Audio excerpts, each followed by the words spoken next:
Good morning, guys. Happy Monday. No, it's not Monday. Tuesday. We took Monday off yesterday, and we're in here extra bright and early today. We are going back to the kiosk that we went to last week. If you guys saw that video, I'll link it down in the description. Good luck. All the juice is going to be sold. I didn't realize that they were like literally right there. This relationship with this company has been in the works for a few years now. We went to their health fair 2 years ago, and we've slowly been we go to their farmers markets. This has been kind of evolving over the last few years, and now we finally have the storefront, which means we're able to not wholesale, but we're able to provide juice to thousands of people. Like, this is an incredible blessing to us that this company is right here and they're interested in us and their employees are interested in us. Their employees are in here all the time. They want us to be more accessible there. We obviously want to be more accessible there. So trying to maintain a raw product and still provide it on a huge scale is kind of what we're working on right now. But today we are going to see how much juice is in 6 ounces of ginger. This is what I've been wanting to do. Ginger is such a fun, cheap, it's a superfood that's extremely accessible and cheap. So I love ginger, especially for at-home juicers. You can make a ton of ginger shots, or just a bottle of like 6 ounces of ginger and 4 to 5 oranges, and that'll give you ginger shots for 3 to 5 days. So we're actually making up our snaps right now, but I'm gonna juice the ginger and show you guys how much juice is in 6.2 ounces of ginger. You guys always ask what the serving size for ginger is. If you're making a juice recipe at home, I would do like a 1 to 2 inch hunk, which is probably around 1 to 2 ounces. So ginger is hard because spice levels can vary so much. Start small, or if you love the heat, just go for it. We have all ranges of ginger lovers here at the juice shop. If you guys are new here, welcome to the juice shop. My sister and I operate a juicery out of Northwest Ohio. We document our whole journey here. You can check out the channel. There's a ton of juicing videos. But let's see how much juice is in 6 ounces of ginger. This is our X1 mini countertop cold press machine. This is our big X1 Judith. She does a lot of the heavy lifting around here. But we do love our mini for like flavor components. And the mini can crank out the juice too. This is our daily driver. We use the mini for most of our stocking up front, and Judith for events like today's kiosk and when we need to make a ton of juice super fast.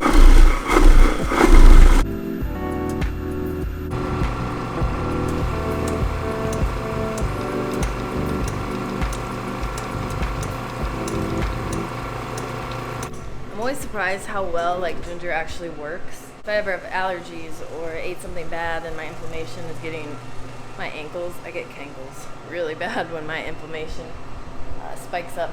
But I'm always surprised, like when I take a ginger shot, how much better like I feel almost like immediately. If you have seasonal allergies, definitely give ginger shots a try. Again, 6 ounces of ginger to 5 oranges is a good place to start, and then you can kind of tweak it from there depending on what you like. This is making a lot of ginger. Wow. I definitely wasn't expecting that much. Almost 8 ounces of juice. I'd say 6 ounces. That's crazy. I was not expecting that at all. I was expecting maybe 1 to 2 ounces. But dang. Definitely go try making some ginger shots if you guys are at-home juicers. It's one of my favorite things to juice.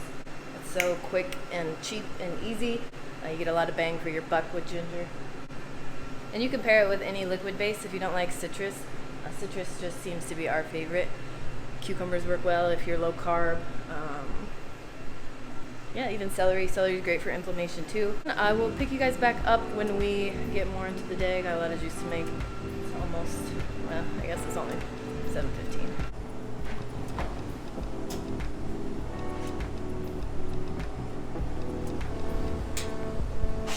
Not going as crazy this week, but last week was a good test of kind of see what we could do on the mini and Judith. And we were prepared to do a decent amount of sales at the kiosk, but hopefully this week goes better. I'll keep you guys posted.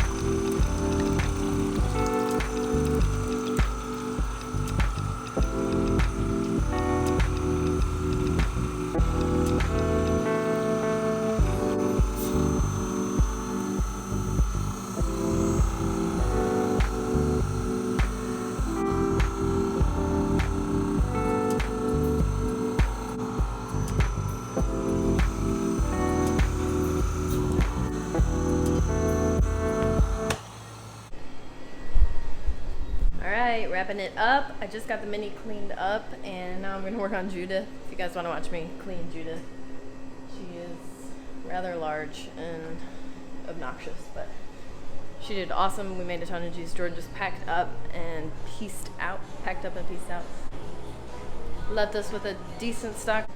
I'm just about to like clean everything. We've got boxes everywhere because we're getting stuff for the summer slim down ready. The first summer slim down pickup is Saturday, so we'll be bringing you guys along for that. We will juice it on Friday for the first time. So stay tuned for that.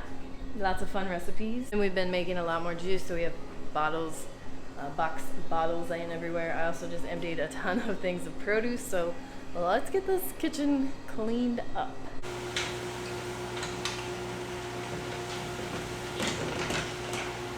It's not like harder to clean. The press bags are harder to clean than the mini, but everything is like the same bits and pieces. They're just bigger. The dish racks for all of our bottles also kind of act as like dish racks. The very first thing I do as soon as I'm done juicing on Judith, before I even bottle that last press cycle, is I get the press bags into some hot soapy water. I've noticed kind of letting them sit there until you're done with cleaning the mini and bottling your last press cycle, and as soon as you can get those press bags into this is the hardest part about cleaning up Judith, is these press bags. I'm still learning, so once I get a good grasp on it, I'll kind of share the process and procedure, but for right now, that's where I'm at. And then once I take out the white platen things, I just work my way top to bottom.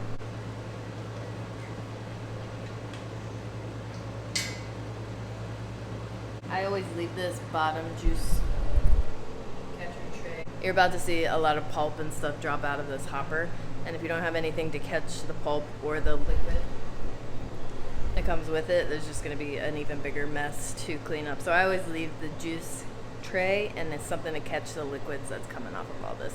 And I'm going to scrub this with just soapy water, and all that will pour into this jug too.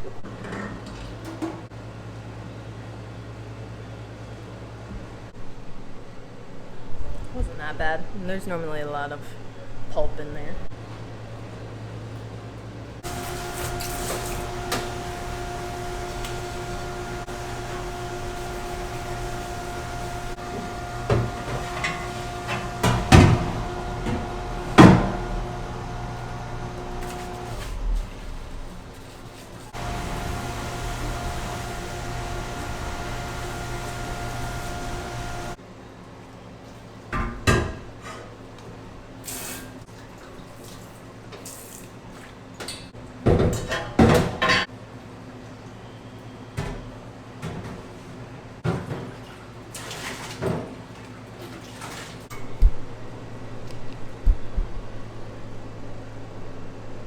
So much pulp in there.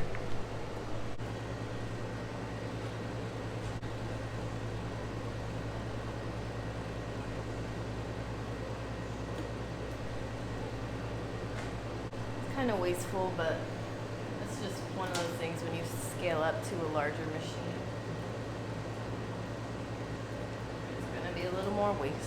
The tray caught a lot of that fell. So it's a lot easier to take the tray to the sink and clean it than it is to clean that up off of all of this.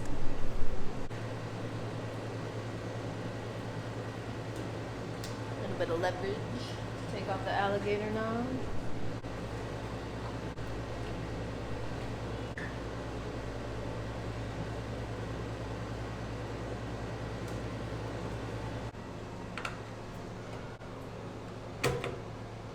Today I did use the medium weave press bag. I wanted to see if I noticed anything different. I still use the fine blade. I think it does a really good job of helping us get a better extraction off of flavors. Better than the medium blade. So I like to watch all these little bits and pieces together, that way I don't really lose anything.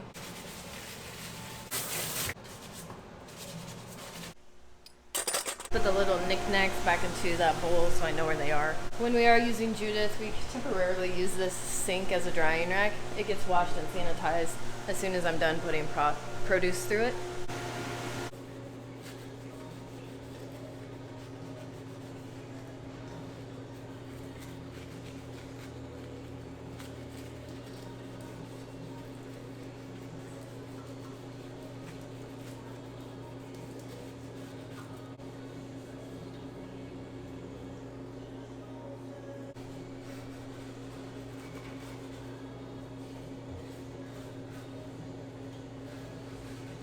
So I'm using a towel to keep the stuff from dripping where I don't want it.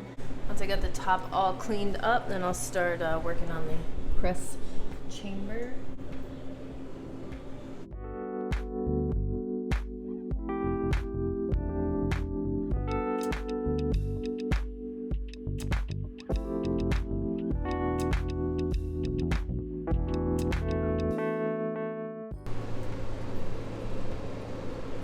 This first initial kind of scrubbing is just to get the big stuff, and then I'll go back in and sanitize the full machine with sandy water and a towel. This is the time I normally remove this guy and take this off too.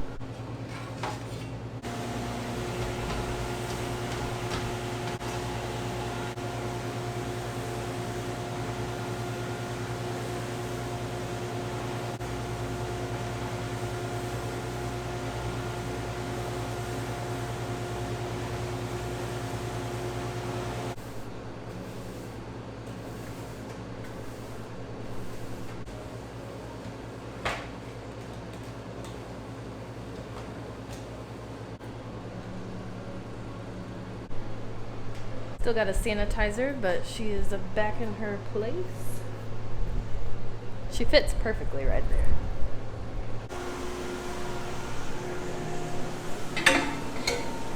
Alright, she's been wiped down for like the 5th time now. Once everything is fully dried and has done its sanitizing thing, we'll put the big pieces back on, like these.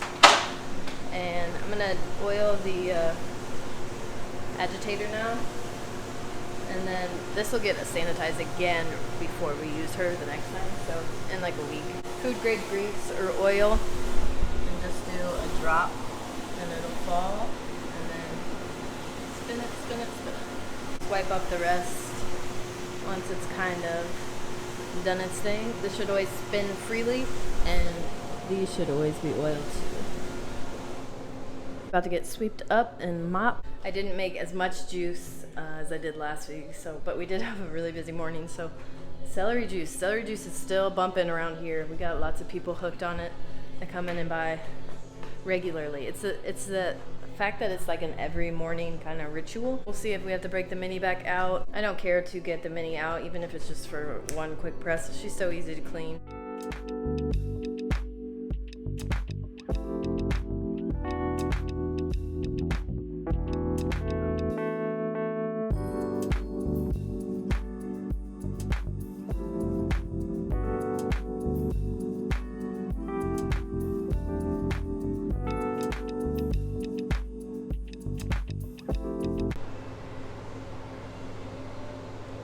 We're getting somewhere.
bags are soaking. That's like a sodium baking soda.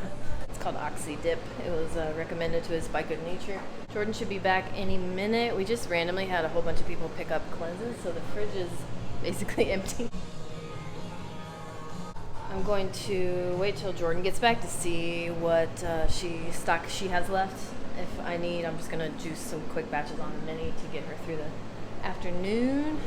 Maybe people are cleansing from their Easter weekend splurges.